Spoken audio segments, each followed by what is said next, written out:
Finishing a project is a very rewarding experience. And I don't mean completing the build, I mean finishing it. Now, from hard wax oils to water-based polyurethanes, your choices are pretty crazy out there these days.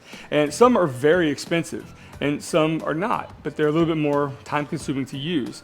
I'm gonna show you in this guide how to get stunning results. Check this out. This is actually a high gloss finish, but I used a technique to make it, well, a little bit more matte. I think matte's a little bit better finish in this application. However, I'm gonna show you how we use a water-based polyurethane or a water-based varnish to get these results and to show you the proper techniques so you don't have to go spend an arm and a leg on a crazy expensive finishes that you might mess up, all right? Stunning results coming your way on a budget. Let's go.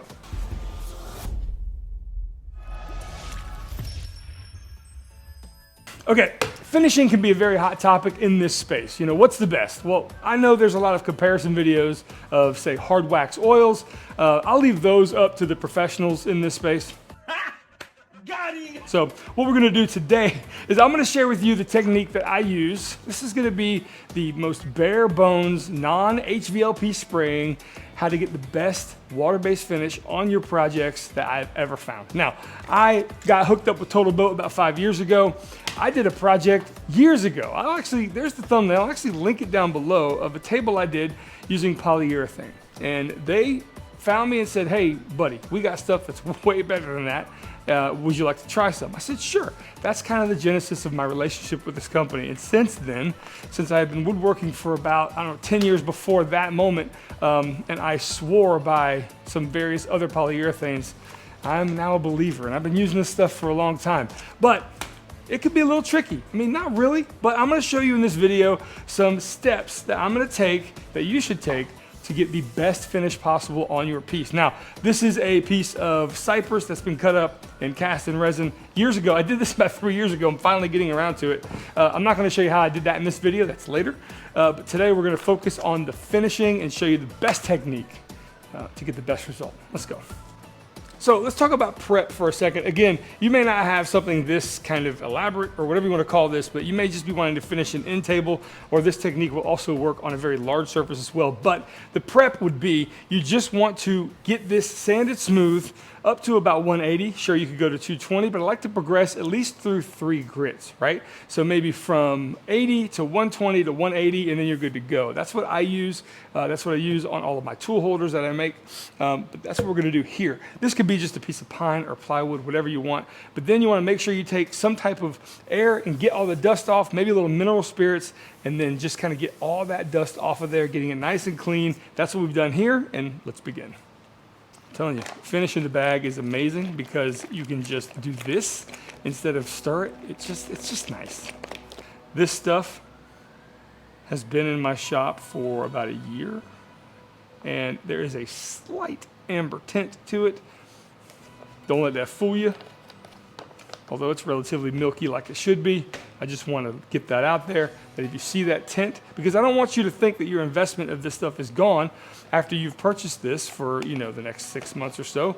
It will tint on you like this, but you're never going to see that in the final product. All right, let's go. So honestly, sometimes what I do is I just kind of pour the finish on. You're not going to pour this on like resin. That's not the idea. But what you want to do is kind of get a nice coat kind of right in the middle. All right, you kind of got a big well to choose from, and then work your way to the edges, just like this. All right, high speed. So between these two boards, I'm going to show you the technique you just saw here. Now that's about the threshold of amount you want to pour on there to do this. In the next one, I'm simply going to just brush on. Take a look. And there's your first coat. You might be thinking, well, it looks like it may be a little uneven. The beauty is it self-levels itself out, just like resin would do. Let's move on to the second piece. This time, I'm not going to pour it on. I'm just going to brush it on. So again, you're putting much less on in this way by just brushing it on, but you will find out, you will see some brush strokes here, and that's okay because you're going to layer these coats up, and the final coat is really what matters. But I'm showing you how to get there. So you can see the difference. This is the first one.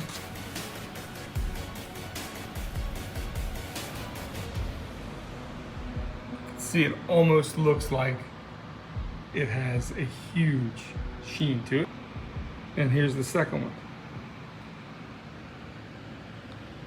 You can actually see the brush marks. Now both of these are okay, and I'm gonna explain.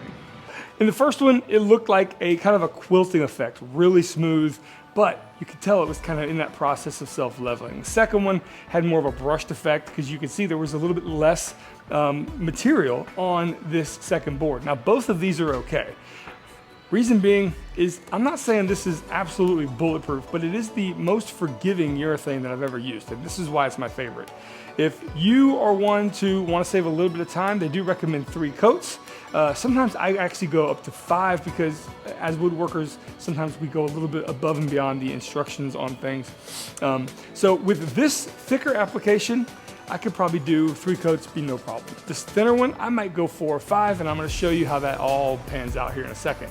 But both are okay, you just wanna be careful. Don't overload it so much, that way it drips off the side and you actually have pooling underneath it. You don't want that. So there is a level of too much, but I can say you can save a little bit of time by pouring it on. Just be careful. All that being said, you just wait an hour. And then you come back without sanding and reapply the same thing you just did, and then wait another hour. It's that simple. Oh, and since it's a water-based polyurethane, literally just kind of a wet paper towel and just lay it over your entire piece. That's all you gotta do. Come back in an hour. All right, it's been 1 hour. You do not want to do this any earlier than an hour because you will start actually re-wetting the previous surface, and that's going to cause problems. So wait that 1 hour, be patient. And again, same techniques on both sides, and here are the results. And again, you can see the brush stroke still on the second one. Not that big a deal because we are layering these coats and everything's going to be fine in the end. All right, coat number 3. Here we go. So what I like about this is that it is extremely durable, almost 3 to 4 times more durable, and you don't have to apply this nearly as often as you do those hard wax oils. It does take some more effort, but this is a skill I think every woodworker should learn. Now, this technique you see me doing here at the very end, I'll get more into this. It's called tipping your brush, and you can do it with a foam brush, you can do it with a high quality, badger hair brush, whatever they make them out of. I do not recommend using a chip brush for this because those little fibers can break off and get stuck in your finish. Never a good sign. All right, 3 coats on both of these. I actually came back a little bit later and put a 4th and 5th coat on the one on the right, which was the brushing only. And now it's the next morning and these things are fully cured, ready to go for their final sanding. I'm using a, well, what is this? Very fine. It's about, I guess, 320 to 400 grit. And I'm doing this by hand and the camera never readjusted. Check that out. Did it all blurry.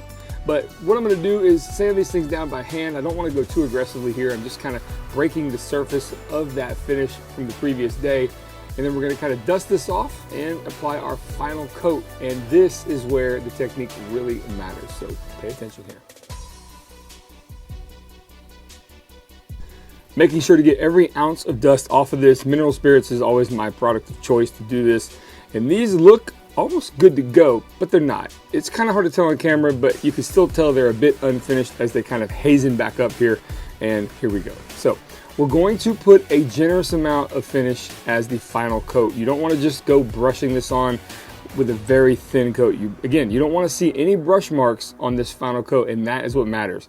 And this technique here of tipping the brush is hugely important. Basically, after you've put your final coat on, you're going to use just the weight of the brush itself. I am not pushing on this at all.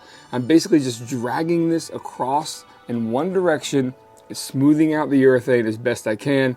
Again, because this stuff is, self-leveling, it's super handy because this doesn't have to be 100% perfect like you would with your traditional urethanes, your oil-based urethanes. You have to be almost a master at this.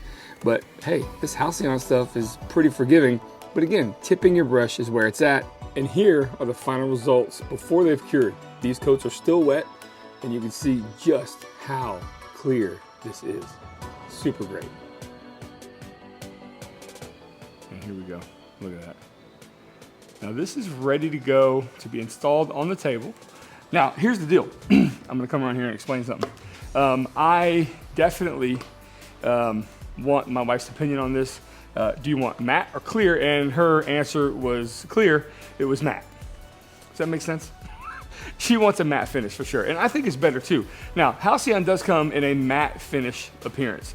I don't have any of that right now. And basically how you would install that or apply that is build up the clear stuff, the clear gloss, and then put the one coat of matte when you're finished, and it really does make it look like a satin. It's crazy.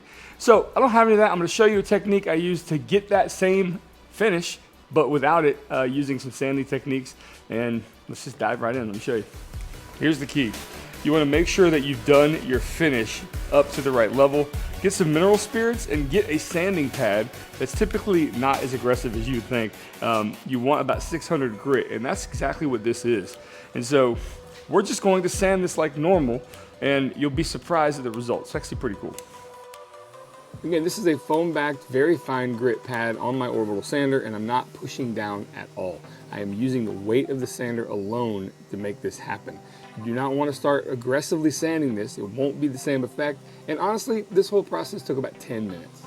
Okay, so I was in the middle of sanding this, and I was going around in a square pattern, and it left this little like box. It almost looks like art to me, like almost like hills and clouds. I don't know, man. That's pretty cool. Happy accidents welcome, especially when it comes to something like this. Why not? Again, like I said, this takes about 10 minutes, and you're just using the weight of the sander, and then you want to get all of that dust off again. Mineral spirits is my favorite, like I've reiterated in this video many a time. And when you're finished and this thing completely dries up, you are left with a beautiful matte finish that you know has been layered up and completely durable. And again, matte finish is great because especially if you got kids or young ones around, it doesn't scratch nearly as bad as something glossy. Whoa. These results, guys, seriously, I'm actually a little surprised that I was able to get this type of matte and satin finish from such a high gloss urethane or varnish. I mean, the fact is it just shows you the versatility of this product. And again, everything is linked down below. Click the link down there, get yourself some of this stuff. And I want to thank Total Boat as well. They've been such a huge supporter of us over the years, even when I don't seem to do anything with resin for 12 months. You guys have stuck with me, and I appreciate it. And this is one of those techniques I think every maker needs to know. Basically, the technique of how to put finish on a product that isn't just rubbing it on and rubbing it off, right? There's a satisfaction that comes with this, and it's 3 to 4 times more durable than some of those rub-on finishes that cost twice as much. It really is. So I hope this helps you. I hope this gives you the information you need, and I will see you on the next project, guys. And until then, take care. I've been using it for about 5 years. This is Halcyon Clear, and I am going to show you the steps that this is needed. The steps that this is needed. I was an English minor in college. I didn't graduate. So finishing can be a very hot topic, especially talking about things like hard wax oils. You know, there are comparisons and contrastings all over the place. Really? I mean, I did say kind of a stupid word there, and the glasses fell off during saying of the stupid word. So I guess that means it's going in the back of the video.